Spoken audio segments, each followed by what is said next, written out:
ଆଜିର ଏ ନୂତନ ଦିନର ଶୁଭ ସକାଳ ଆପଣ ସମସ୍ତଙ୍କୁ ମୋ ତରଫରୁ ଇଂରାଜୀ ନବବର୍ଷର ଅନେକ ଶୁଭେଚ୍ଛା ଆଉ ଶୁଭକାମନା। ଭଗବାନ ସମସ୍ତଙ୍କର ମଙ୍ଗଳ କରନ୍ତୁ ଆଉ ସମସ୍ତଙ୍କୁ ନିରୋଗ ରଖିଥାନ୍ତୁ। ଦେଖୁଛନ୍ତି ତ ଆମ ଆଡ଼େ କେଭଳିଆ କୁହୁଡ଼ି ହେଇଛି, ଏମିତିକା କୁହୁଡ଼ି ଯେ ପଦାକୁ ବାହାରିବା ମାନେ ଟର୍ଚ୍ଚ ଦରକାର ହେବ, ଏତେ ଅନ୍ଧାରିଆ ଦେଖାଯାଉଛି।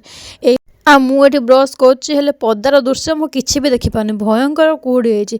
ଏମିତିକା କ'ଣ କୁହୁଡ଼ି ହେବା କଥା? ମୁଁ ସିନା ଘରେ ଯାଉଛି, ଯେଉଁମାନେ ସବୁ କାମରେ ଯାଉଥିବେ ସେମାନଙ୍କର ବଡ଼ ହଇରାଣ ହେଉଥିବେ।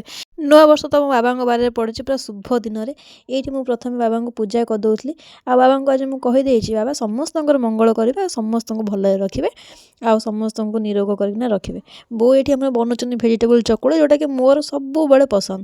ତ ମୁଁ ତାକୁ ଖାଇକିନା କହିଲି ୱାଓ ବଢ଼ିଆ ଲାଗୁଛି, କେବଳ ପିଆଜଟେ ପଡ଼େନି, ନହେଲେ ବାକି ପୁରା କ'ଣ କହିବି, ପାଟିରୁ ଛାଡ଼ୁନି, ପୁରା ମସ୍ତ ଅଛି। ଆଉ ଖାଇସାରିଲା ପରେ ଏତେ ଜୋରେ ଥଣ୍ଡା ଲାଗୁଥାଏ ଯେ ମୋ ସ୍ୱିଟର୍ ନ ପିନ୍ଧିକି ରହିପାରିଲିନି। ମୋ ଟଫିକି ଦେଖିବେ ଆପଣ, ଦେଖନ୍ତୁ ମୁଁ ତ ପୁରା ହସି ହସି ବେଦମ ହେଇପଡ଼ିଲି। ତାକୁ ବାପା ଗୋଟେ ଟାୱେଲ୍ଟେ ଘୋଡ଼େଇ ଦେଇଛନ୍ତି, ସେ ତ ଡ୍ରେସ୍ ପିନ୍ଧିଲା ବେଳକୁ ଓହ୍ଲେଇ ଦେଉଛି ତା ଦାନ୍ତରେ। ମାନେ ସେ ଆମର ସୁପର ଚାଲାକ, ଆଉ ପଦାକୁ ବିଲକୁଲ ବି ବାହାରୁନି। ନୂଆ ବୋଉଟେ ତ ନୂଆ ନୂଆ ଆସିଛି, ଆଉ ଓଢ଼ଣା ଦେଇକି ଘର ଭିତରେ ଲୁଚିକି ବସୁଛି।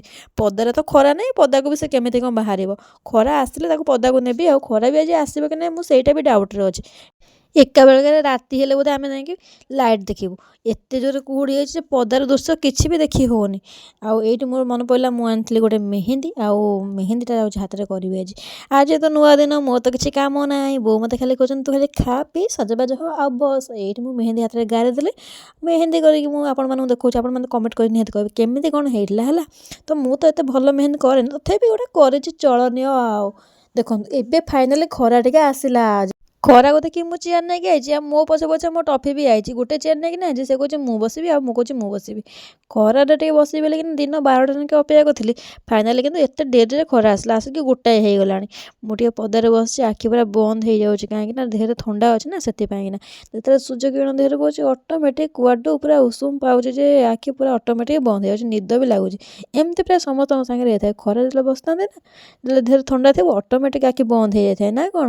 ଆଉ ମୋ ଖାଇବା ତ ସବୁ ଆଜି ସାଧା ଖାଇବା ଥିଲା, ଅରୁଆ ଭାତ, ଡାଲମା, ଶାଗ ଭଜା, ତା ସହିତ ଗୋଟେ ଭର୍ତ୍ତା, ତା ସହିତ କାନ୍ଧିଆ ଝୁଳପାଣି, ଯେଉଁଟାକି ବଢ଼ିଆ ଲାଗିଲା ଖାଇଲା ବେଳେ। ଆଉ ବିଶ୍ୱାସ କରିବେନି, ଖାଇବାଟା ପୁରା ଆଜି ମସ୍ତ ଥିଲା। କାହିଁକିନା ବାବାଙ୍କ ବାରରେ ନା ଆଉ ଅଲଗା ତ କିଛି ଖାଇ ହେବନି, ସେଥିପାଇଁ ବୋଉ ଆମର ସାଧା ସିଧା ସିମ୍ପଲ୍ ଭାବରେ ଖାଇବାଟା ତିଆରି କରିଥିଲେ। ଆଉ ଖାଇବାଟା ପୁରା ଝାକାସ୍ ଥିଲା। ଖାଇସାରିଲା ପରେ ଆମେ ବାପା ଝୁଅ ଆସିକିନା ପଦାରେ ବସିଥିଲୁ। ଆଉ ଏଇଠି ଗୋଟେ ବଢ଼ିଆ ଜିନିଷ, ଆସିକି ପ୍ରଜାପତି ବଇଛି ବାପାଙ୍କ ହାତରେ, କୁହନ୍ତୁ ଧନ ପ୍ରାପ୍ତି ହେବ ନା ଆଉ କ'ଣ ହେବ?